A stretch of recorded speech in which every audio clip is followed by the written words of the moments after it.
Welcome to the Invested Teacher Podcast with Kyle Pierce, Matt Begley, and John Orr. Get ready to be taught as we share our successes and failures encountered during our real-life lessons, learning how to build generational wealth from the ground up. Welcome, invested students, to another episode of the Invested Teacher Podcast. Welcome, folks. We are excited for this episode. In this episode, we're gonna chat with something that most families start planning for. Most families are think about, especially if you've kind of done a little bit of financial planning. You know your child is born, and you're start to imagine going, hey. I know they're going to have to go to school at some point. Do I start planning for education now? Do I start planning a little bit later? We're going to talk about 4 ways to fund your child's education fund, guys. Let's dive in. Love it. Looking forward to this one, guys, and happy to be back. I was on the verge of becoming a special guest rather than a host, so excited to be back in the podcast here. It's been a busy spring real estate market. This one excites me because I think for so many of us, kids are one of our big whys. Like, why are we investing? Why are we looking for ways to increase our wealth? Well, it's about that generational wealth, and it's about setting our kids up so that they can get a good start to their life. And there's a lot of scary headlines out there about the cost of education, about the cost of housing in the future, and a lot of unknowns there. So I think this is a great topic because it hits home as to why we're doing this in the first place, and really touches on a way that we can help our kids start off on a more successful, more sound footing as they enter adulthood. Yeah, absolutely. And, Matt, I think one of the things that is really easy for anyone to do, even the hosts of the Invested Teacher podcast, it's like when your children are born, this is sort of one of these discussions that you have, and you sort of go, we should start saving for education. And it's like you either probably act on it pretty much around maybe in that first year, or it gets put on the shelf and then maybe forgotten about. But one thing that we have here, the three of us, is we have sort of a wide range of ages, right? So you've got, John, his eldest daughter is in grade 9, and all the way down to our youngest in grade 2 and 3 for Matt and I. And really, it's never too late to either review what you've done in terms of your education funding and plans, or to actually begin. So there might be some people who are there going like, oh, we're only like 4 or 5. Yeah. Like maybe 4 or 5 years away.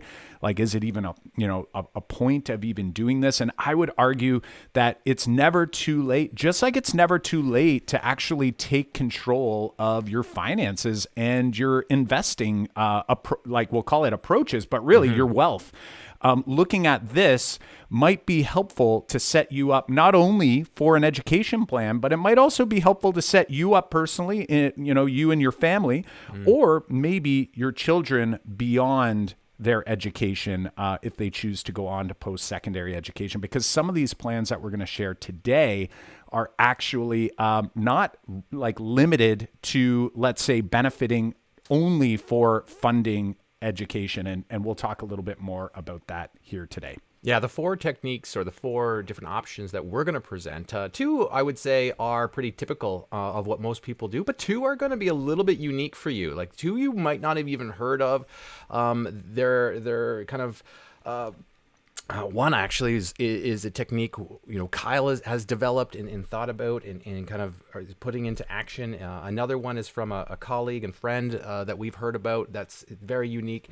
But the other 2 that most people typically plan for with their child's education comes in here in Canada the form of an RESP, so the Registered Education Savings Plan. And in the Registered Education Savings Plan is a great option for families, because when you contribute into that vehicle, when in that kind of container, then the government here in Canada will contribute up to 20% to a maximum of $500 as a contribution. So basically, if you want to max out that contribution, if you contribute $2,000 into this container, in this vehicle, the government will give you $500 during that year as kind of a grant so that it'll help them achieve that, say by the time they get to their post-secondary education, they've got that money that's grown. Now, there are some stipulations to that here in Canada, that if your child does not go on to post-secondary, then that grant, I think, goes back in the pot,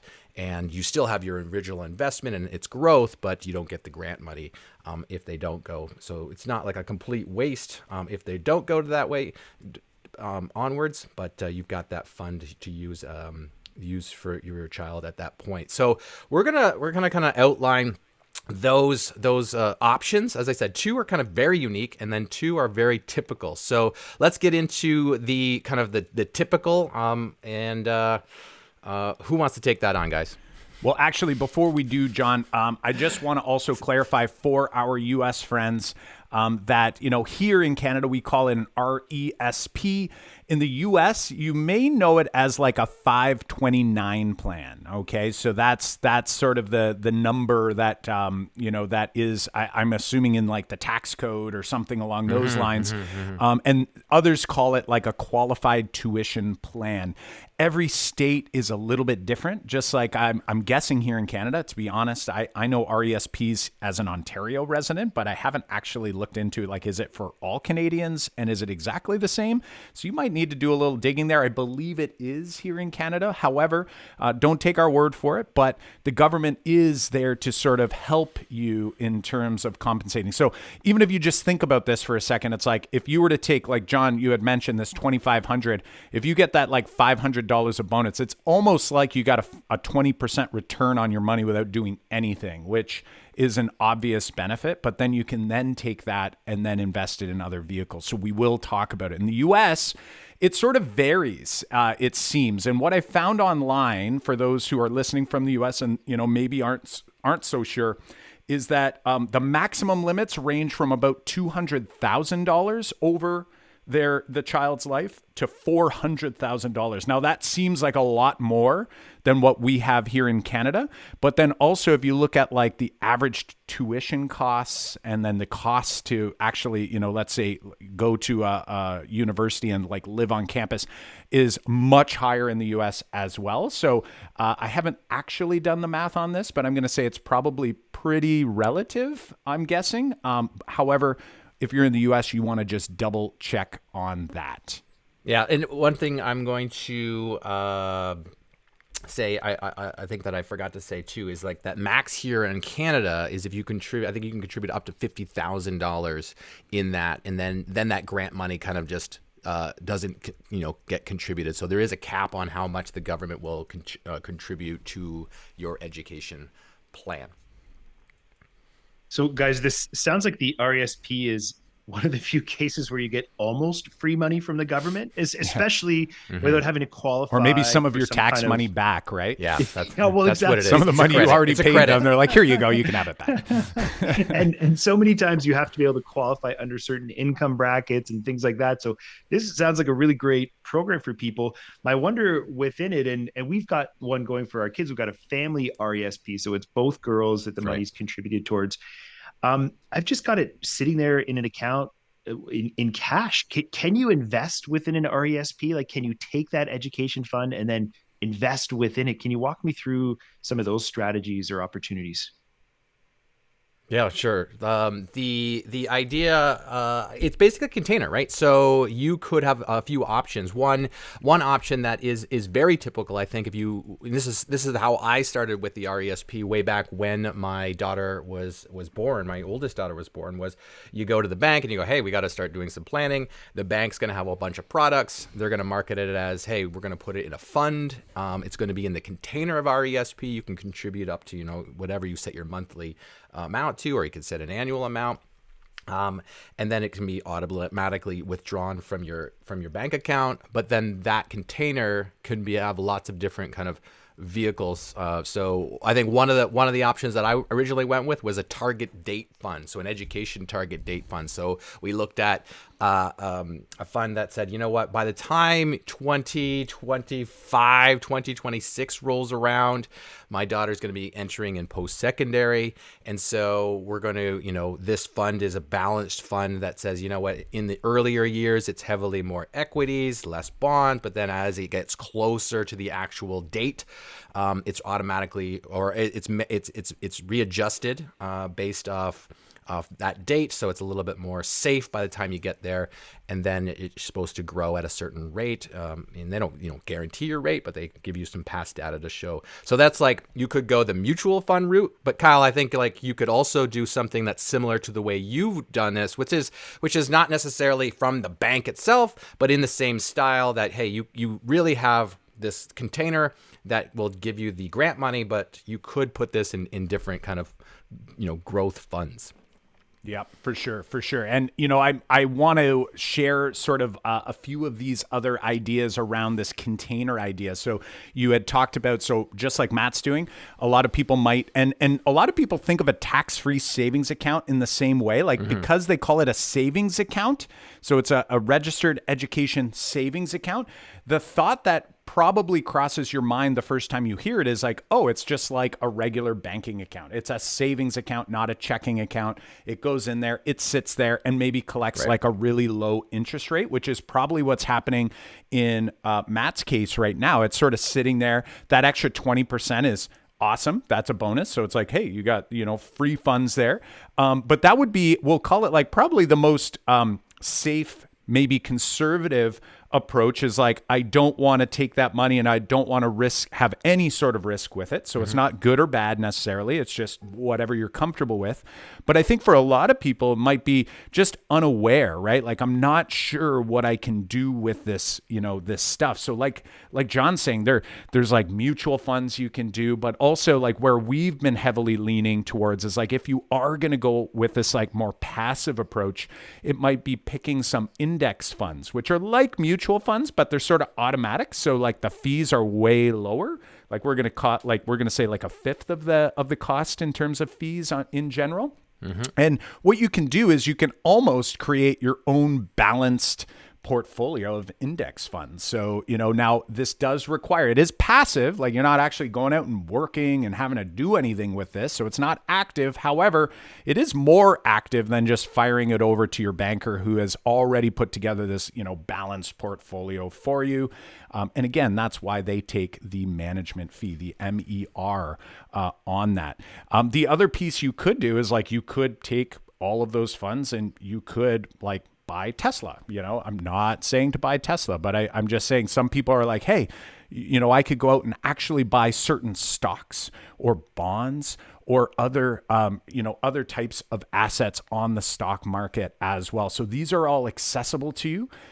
But the part that, we wanted to share with this particular option, so the savings account, obviously super low risk. We didn't even have the savings account specifically as like an approach necessarily, because it's like it's a start, it's where the money goes. But then there's other things you can do with that money, and the benefit again is you could potentially get a higher return on it, right? So if if you want to up your risk, I like how you described there, John, the fund that you're in, where it almost like automatically like reduces risk over time. However, I'm going to guess there's probably like a decent fee associated with it. It's a mutual fund that it's not automatically. What I say automatically is mean I don't have to do anything, but somebody is rebalancing it, which means you are paying, say, the typical mutual fund fee for a target fund.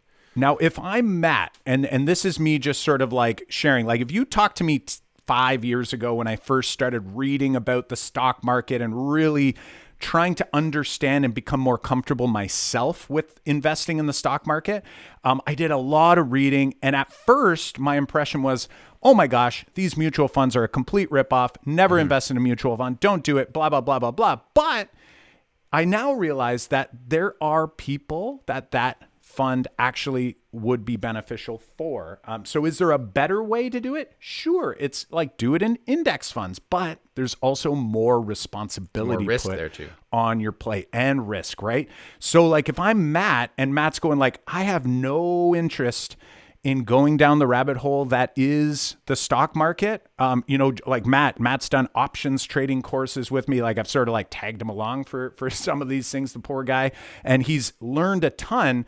But you also know that Matt misses these podcast episodes because he's so busy in the work he does, which is real estate, right? So it's like for Matt, I could totally see how going with a mutual fund that does have a higher MER makes sense for his situation. Now, some people are at home going like, I would never pay 2.5% on fees, but you're probably not the person who currently has those funds sitting in a savings account just because you're like, I'm not exactly sure what I could or should do without necessarily taking on too much risk. So I would say like that category for Matt might be a good start. Or he could talk to a guy or a buddy he knows that might be able to help him get some index funds going. I don't know if you know a guy, Matt, but I feel like I might be able to recommend one to you.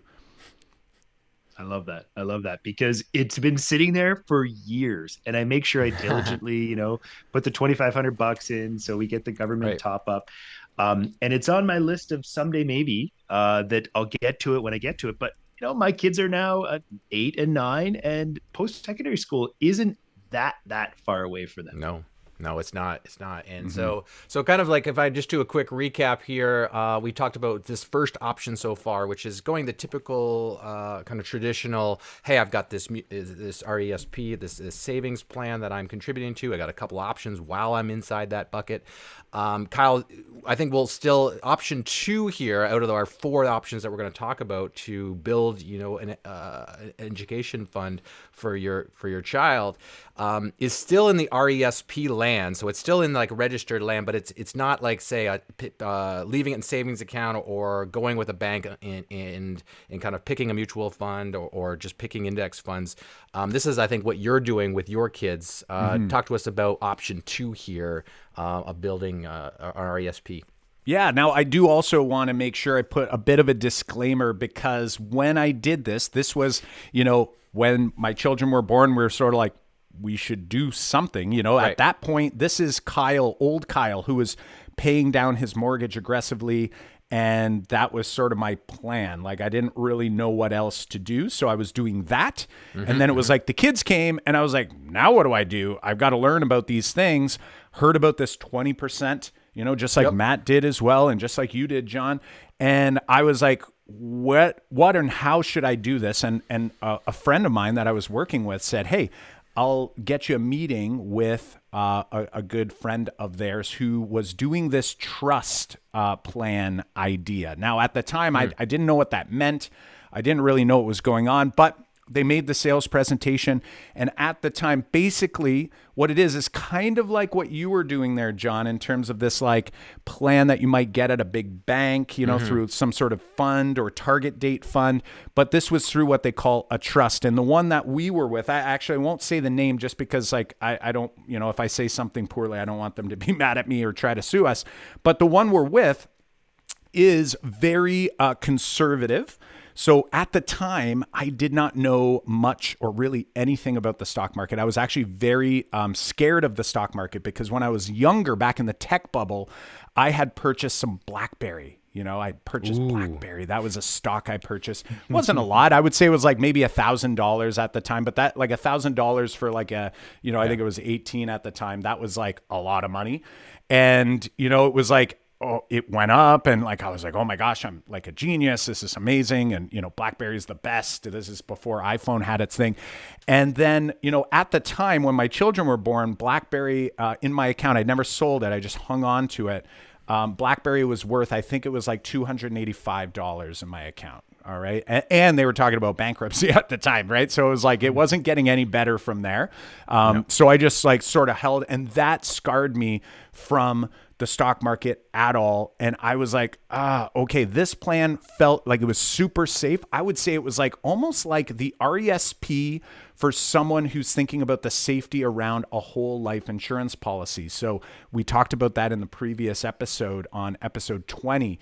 And we went in on that because I wanted 2 things. I wanted to take advantage of the 20%, right? So I wanted the government benefit. And I also wanted guarantees that like my choice now wasn't going to like be hindered. Like I didn't want it to be the BlackBerry scenario, right? Where let's say we put in, $10,000 or $50,000 by the time the kids are ready for schooling and it's only worth $10,000. So that was like a big fear of mine at the time. So I did this fund, and you basically are kind of like a whole life policy. You're making a commitment, and it really doesn't make sense to stop once you're in. So I'm still doing that. However, if I knew what I knew now, I'd probably do it differently. However, I do also respect the fact that it's nice to know that I have something that it's like I know exactly what it's going to be like at minimum. And then at maximum, there's, the upside benefit, right? Much like a whole life policy. So it's not going to go backwards. Right. It's very, well managed, and there is a cost associated with it. But again, do I regret, like if it came from investing something to investing nothing? I'm happy where we are. However, knowing what I know now, I would do something different back then. Got it. So thanks for that. So we're going to move on to the third option, which is the first of the unusual, or less the creative. traditional. This one. Yes, this is a less traditional option, and I'll admit I only heard about this within this last year. So this one's called the UESSP option.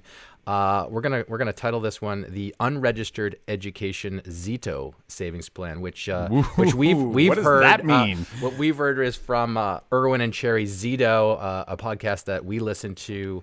I'm gonna pause. Truth here. About Real Estate Investing is the podcast for got it. Canadians. Right. Short And title, super short title. Great podcast. Actually, both of you you two have been guests on that podcast. So awesome stuff there. But Erwin and Cherry have shared this strategy, and I think what they've done is, instead of going the RESP route, so to get the grant money from the government, this is a completely separate thing. They said, you know what, they are real estate investors, and they said, you know what, why don't we buy a home? Why don't we buy an investment property in the name of our child? And then, hey, it's going to hit the 3 silver bullets of real estate investing that we've talked about here on this podcast, that said, I'm going to get my mortgage pay down. I'm going to build equity in the home over the course of, the lifetime I have for this home. As it's going to grow, I'm going to get appreciation on that, or hope to get appreciation on that. And we're doing this early so that by the time my kids are, getting to post-secondary, I've got this appreciation built up. I've got this equity in the home.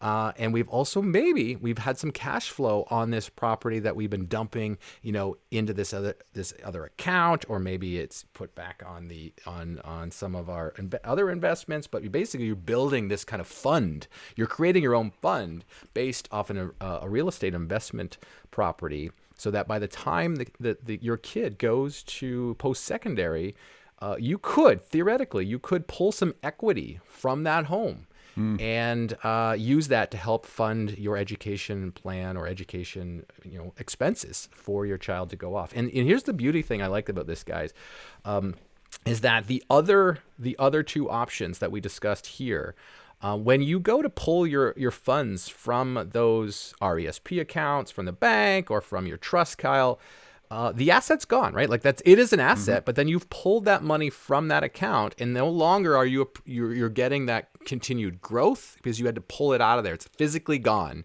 You've paid it to the university, or you've used it for rent on an apartment or a residence. Like it's gone. Whereas if you are doing what Erwin and Cherry are doing, and you take that equity out of the home, so you're taking a loan against the value of the home, and use that to help pay for their education, the property, keeps going. That asset keeps doing the 3 silver bullets indefinitely until you go to sell that property. So I'm really liking that option, and kind of like wish that I had started that a long time ago. It's interesting, I think, John, when it's like when Kyle and I, when we first started investing in real estate, and since you've come on board, like we talk a lot about where will our properties end up, or what will happen to them. And sometimes we talk about, will our kids take over a portfolio? Will they be interested in this? And I think that I love that Cherry and Irwin are thinking about their kids so far in advance. Mm-hmm. And I think this plan, I love how unconventional it sounds, but really when you break it down, just how much sense it makes. I mean, real estate is obviously Irwin and Cherry's superpower. That's what they do on a day-to-day basis. So they feel like they know it well. They've seen the massive appreciation. My God, we've seen the massive appreciation within our portfolio in the 7 or 8 years we've had it. So, had we bought, say, a duplex, which 7 or 8 years ago was costing us, $150,000, and is today worth, conservatively $500,000, 550, 600,000. That kind of appreciation, I think you'd be hard pressed to beat in the stock market. Mm-hmm. And maybe even if you could, I think for me, there's more a sense. There's always been more a sense of the tangible aspect of real estate versus the stock market, over which I have very very little control. So I like that. And there's also this very practical outcome where their kids could conceivably move into these houses Right. should they Right. ever need a house and can't get started, maybe whether in school or after school, as they're like, again, so much of the news cycle around real estate is about the future unaffordability of housing for people and what that's going to look like, whether you call it attainable or affordable. So to know that your kids would have a place to get started, maybe it's Mm-hmm. not the fanciest place or the nicest place, that's okay. They have a place that they could call their own. I think is incredible. So unconventional, yes. But to me, as a realist, fellow real estate investor, I'm really excited about this strategy, and it's one that I'd love to be able to execute myself for my own kids. You know what? I can't agree more. And I think there's like even another, even more hidden benefit here, which is this idea of responsibility, right? That if, like, truly, and I believe this is true, so correct me if I'm wrong, but I believe that Irwin and Cherry had said, like, they actually were putting the homes in the name of their children or maybe in trust or something along those lines. So if you think about that, what that means down the road when they do go on to post-secondary, they're pulling from an asset that is theirs, and ultimately it will be their responsibility to either continue using that asset and paying it back through rental income, through whatever they choose, or they might choose that it's not for them. And you sort of touched on this, Matt, like where we're like, we don't know if our children are going to want to do what we're doing, right? I hope they do. Like, I think it's a good plan. It's the right plan. But really what it does is it puts them in the driver's seat to have to make some pretty important financial decisions, which I'm going to guess that growing up, based on what I hear on the podcast and, the things they do, they already have them in like public speaking courses. And I'm guessing that throughout this process, they're going to be helping to prepare their children to understand the decision. I'm guessing they're not going to control their decision, right? So if they choose, one of their children chooses to sell or to, get rid of that property completely, it's like, I'm going to guess that they're going to let them make that choice, but they're going to be knowledgeable enough to know what the consequences are in doing so, right? And maybe some of the restrictions that would be applied there, or what they're giving up in the future, instead of taking that asset on, taking the responsibility, because it is responsibility. But I just think of how beneficial that is versus it being like sort of like a gifted, here's your education. It's like, it's very hard for that to be tangible. I know my parents, we were lucky enough to have some money left behind from my grandfather. And, that was really helpful. And, they tried to make it very clear to me, like, okay, when we pay this, like this number is going to go down, all of those things, still very abstract. But when they go, here are the keys, and like, here is the deed, and here is, the title, all the documents that you have, and you have a decision to make. Do you want to, put the next tenant in, or is that too much work for you, and therefore you're willing to sacrifice, the potential upside? I think that learning lesson alone is such a great one. But again, this option would be likely for someone who already is involved in real estate in some way, shape, or form, has investment properties, or have had them before. It obviously wouldn't be the one you want to take your first property, or like to commit the first property to the savings plan here.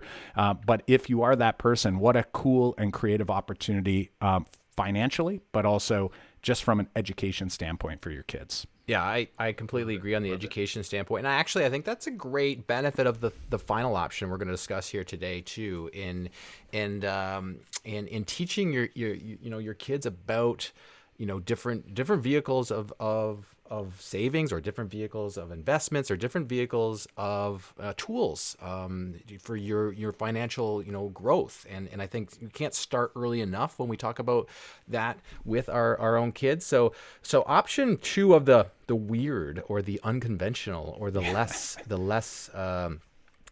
less known strategies. And I don't even know if anyone else would know this strategy. It's possible, Kyle. It's possible.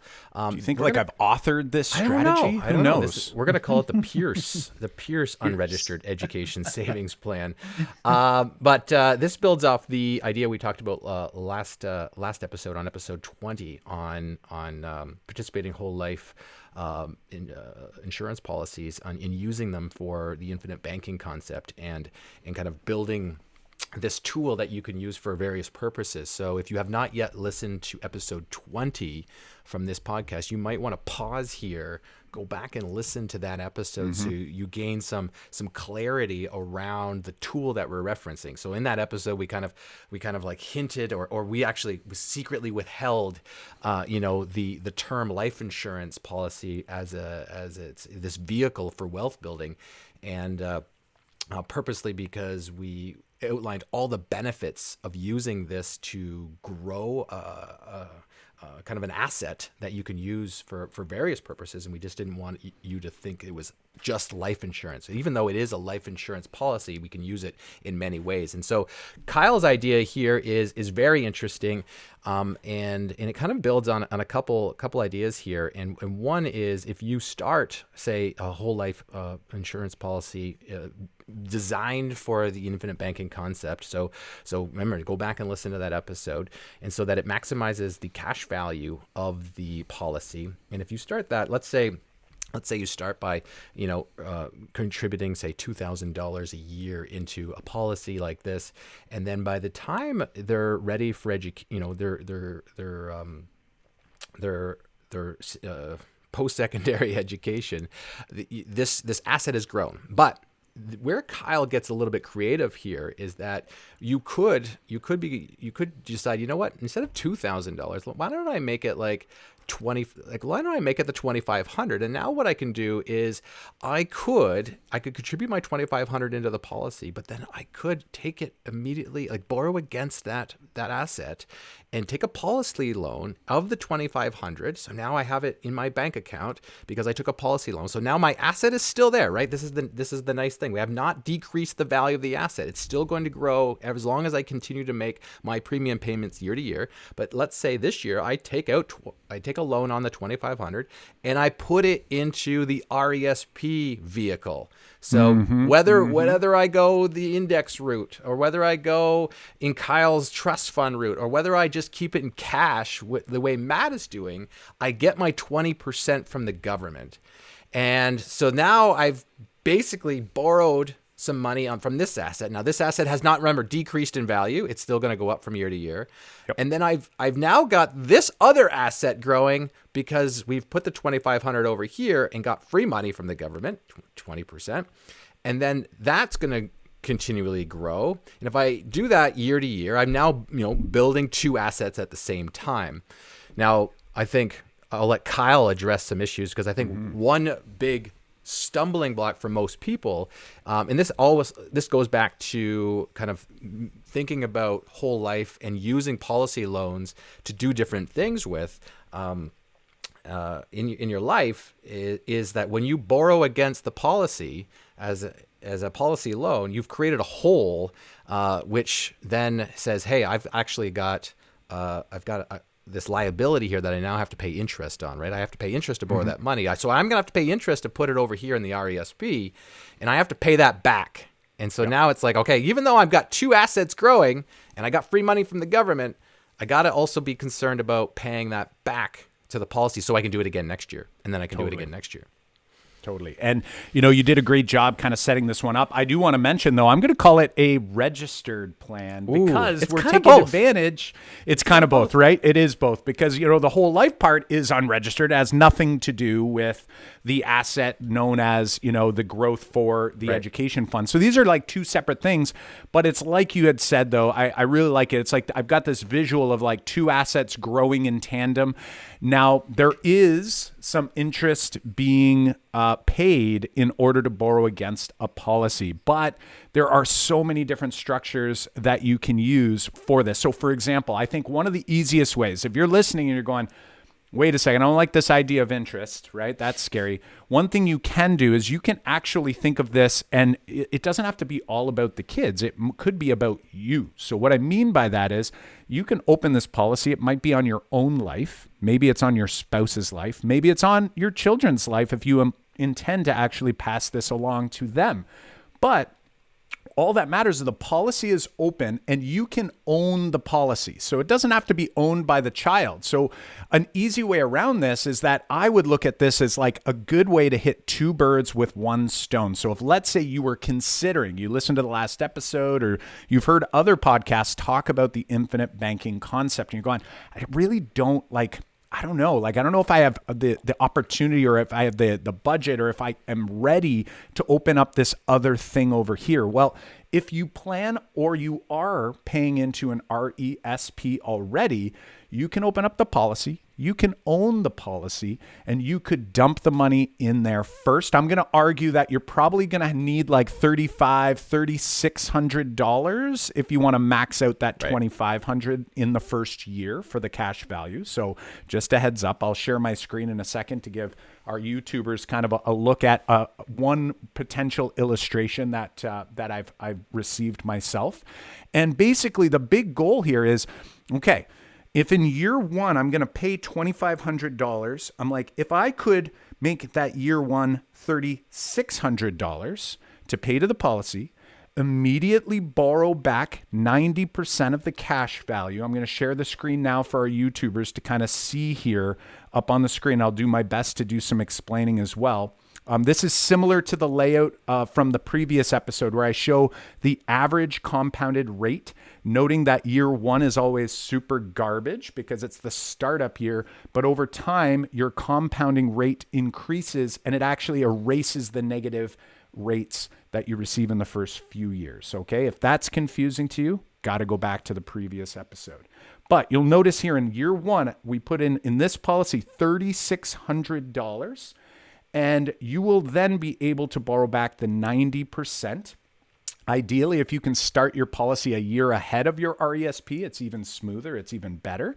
And then what you're going to have is this hole in the policy, right? Like you're going to have like the policy's growing, you haven't touched it, but you have a lien against it. You have a loan against it. And the strategy I would say is most beneficial is to then take next year's amount, that $2,500, and start paying it back monthly now. What that's going to do is that's going to close up the loan. So if you borrowed $2,500, divide that by 12 and you pay that back, maybe make it a little higher so that that interest is covered as well. And then by the end of that first year, you then are ready to put your next premium payment in and borrow that money back to pay the RESP. And then you continue to pay that monthly payment over time. So really what you're doing is you're kind of playing here with the process in order to get two assets building. The RESP eventually is going to get liquidated, right? Like it's eventually going to go to schooling, it's going to go to whatever, but ultimately at the end, if you do pay back every year, if you do pay this back over here, you're going to have a policy that you can then use for whatever you choose. Maybe you were thinking like, I wanted to help fund schooling, so I'm doing RESPs, and then maybe you had this other bucket over here that you were like, I want to help them with their first home purchase, or I wanted to help them with, a larger than average wedding gift if they ever choose to get married, or whatever your plan is for kids. It's like you could do that here, and you can get this other asset going while the RESP benefits are happening as well. Now, the beauty is, all your RESP money over here, you get to pick any of the other options we've discussed. All we're doing is we're layering in this other asset over here that's almost like on top or underneath it, if it makes sense. But it actually doesn't matter if you choose Matt's strategy that he's doing right now, which is just letting it sit, or if you use what John had going on or has going on with like a particular fund, or if you have like what I've got going on, which is like some sort of trust or whatever you choose. You're just finding another way to start creating this other asset over here. And again, is it going to cost more money out of pocket up front to get this system going? Yes. But in the end, so for example, this particular policy, I'm going to argue, is not designed as optimally as I would like. So I am going to be going back and I am going to actually be adjusting. The way I like to see it is if I can have base premium, I want the additional premiums or the paid up additions to be 3 times as great as the base premium. That seems to be the magic number for everything I've looked at. But when I look at this and I go, okay, this is for my son who is 9. By 18, that policy over here is worth 36,000 and change by cash value. I could then continue paying that policy, and then by year 15, I'm at 60,000-ish. By year 20, oh my gosh, if I hand this policy off to him by 33, it's worth 134,000, right? So the beauty is here, if you've ever thought about infinite banking and you feel like there's a battle between like, but wait a second, what about RESPs? Infinite banking is here. I have to pick one or the other. Maybe you can do both with only having to commit a little extra upfront in order to get both funded and both rolling. But again, making sure you understand the infinite banking concept, and in particular, participating whole life policies that are structured very specifically is going to be your key to having success in that area. Wow. It is, that one is super, super insightful, and I think amazingly creative in a sense that allows you to do what you said, Kyle, 2 birds, one-ish stone. And I think it's a great option to kind of build this asset for your children as well as fund for their education. So that was the 4th option. Let's do a quick recap here, guys. And then we'll head to takeaways. But we'll go right back to the top. Option 1 for building your education fund was to open up an RESP, and we can fund it in different ways with different kind of vehicles.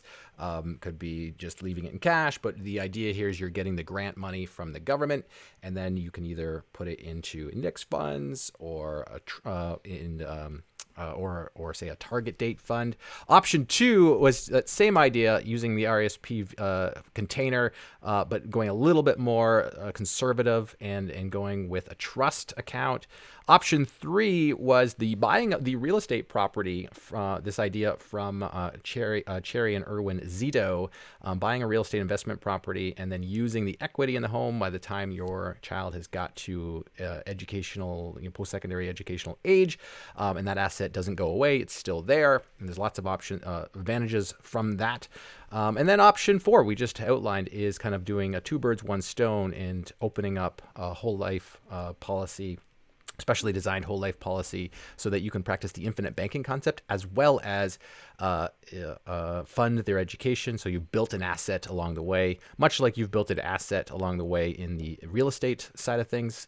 So that asset won't go away when it's time to go, use their education. You've kind of done both at the same time. So 4 ways, folks, to fund your child's education endeavors.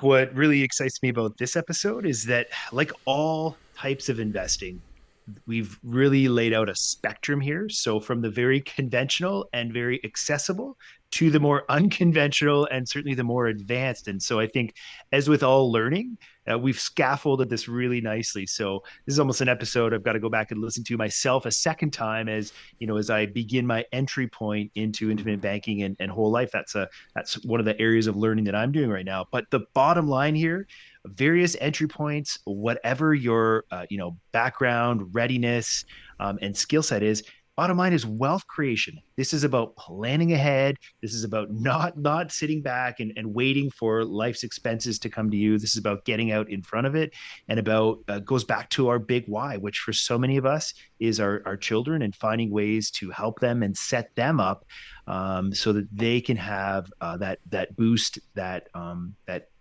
head start to their financial future and their financial life. And as both of you have talked about, perhaps some really great opportunities for learning and teaching with them about investing in finances along the way. Totally, totally. And, the one thing too that I, kind of self-reflecting, the more I talk about different strategies, the more I realize that point there, Matt, that like there's different approaches for different people. There is no one right way. I would argue there's even no one right way for you specifically. So whoever's out there listening, because I used to be the guy that was like, again, searching for the perfect rental property, right? And it was like, I was on that mission. It was like, until I found the perfect property, I'm not going to pull the trigger.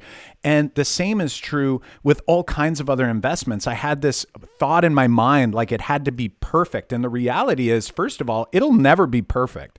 But in a lot of ways, it's like perfect for what? Like if you set yourself up for something that's going to be the best reward all the time, if that's your vision of perfect, maybe the risk wasn't the version of perfect that you were looking for, right? And you start to realize, so for me, looking back and thinking about my, early choice based on what I knew to go with the plan that I'm going with through that fund, through that trust.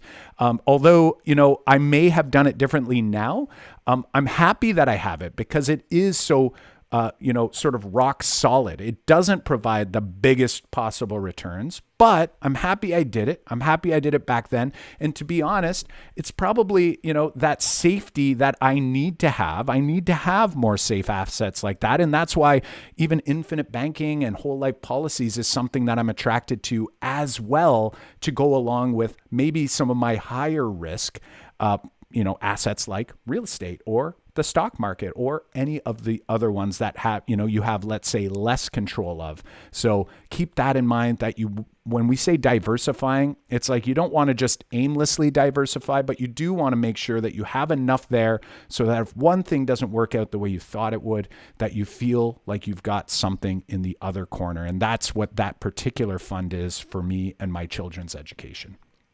Hey, the three of us want to thank you for listening to this episode of the Invested Teacher podcast. And if this is the first time you've listened to an episode, welcome. We want to welcome you. We are on a journey to build wealth and help people understand how to build wealth in different ways. Share this podcast with your friends, with your family, so that they can also build their wealth. If you if this is your first time, hit subscribe so that you can get notified when we have new episodes. And if you have listened to some of these episodes before, welcome back. And if you haven't yet subscribed, do that now. Also, you can find us on all social media at Invested Teacher. All links, resources, and transcripts from this episode can be found over on our website. That's investedteacher.com/episode 21. Again, that is investedteacher.com/episode 21.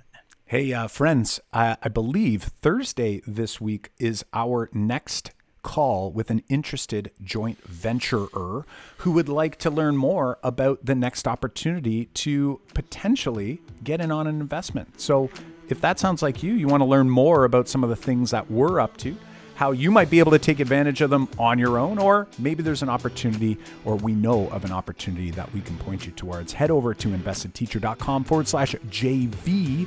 And you'll be able to learn a little bit more about that. Again, investedteacher.com/JV. All right, folks, class dismissed.